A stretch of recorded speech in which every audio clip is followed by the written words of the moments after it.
cómo recibimos la agencia, ¿no?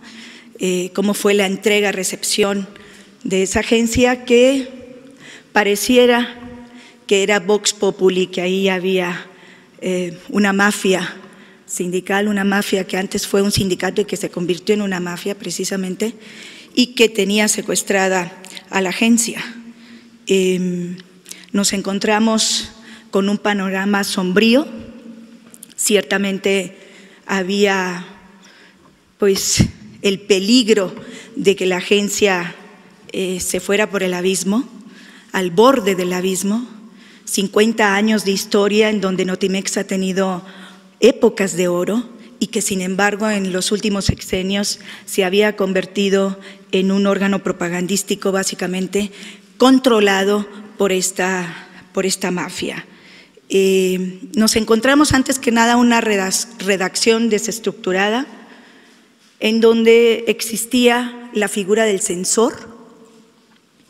Esta figura del censor representada en palabras prohibidas, no se podía hablar de fosas, no se podía escribir sobre desaparecidos o pues sobre actores políticos contrarios al gobierno, críticas al presidente en turno. Nosotros desaparecimos esa figura, les dejamos muy claro que había total libertad y que se había acabado la época de los boletines. Existía esta costumbre de hacer notas de boletines. Ustedes saben que ahora es otra forma de gobernar, ya ni hay boletines aquí en Presidencia tampoco. Entonces terminamos con esa costumbre y le solicitamos a la redacción recuperar los géneros periodísticos: entrevista, reportaje, crónica, investigación, la unidad de investigación, la unidad de chequeo para las fake news, que es el verificado. Y a partir de ahí iniciamos lo que llamamos una reingeniería. Nos encontramos antes, quiero decirles, una especie de huachicoleo de noticias, es decir, esta mafia que tenía secuestrada la agencia, pues tenía evidentemente otros negocios, entre ellos otra agencia de noticias, de la cual recibía publicidad en distintas instituciones, pagos importantes, millones. Todo eso se está, si me permiten, todo eso se está investigando ahora por la función pública. Voy a continuar y después pasamos, si me permiten, a las preguntas con mucho gusto. La publicidad que se vendía en la agencia se presentaba como noticia, no había una separación clara deontológica, ética, periodísticamente hablando, eso se terminó, y el chayote estaba normalizado o aceptado en algunas secciones con algunos reporteros.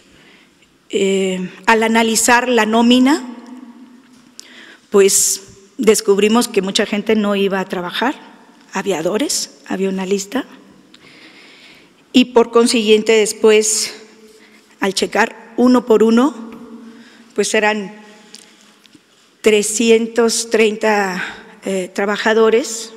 Nos dimos a la tarea de investigar, de checar expediente laboral por expediente, y ahí descubrimos la práctica del nepotismo.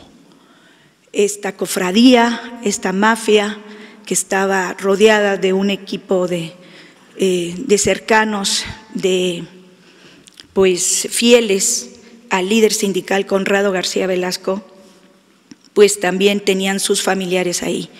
Estamos hablando de esposa, parejas extramaritales, hijos, hermanos, sobrinos, primos, ¿verdad?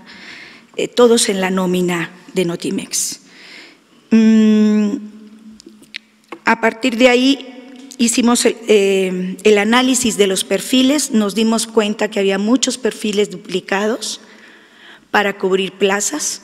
Todo esto tiene que ver con que hace 14 años el sindicato eliminó la comisión mixta de empleo y solamente el líder sindical contrataba y despedía, con lo cual eso disminuyó considerablemente la calidad informativa y la calidad del trabajo, por supuesto.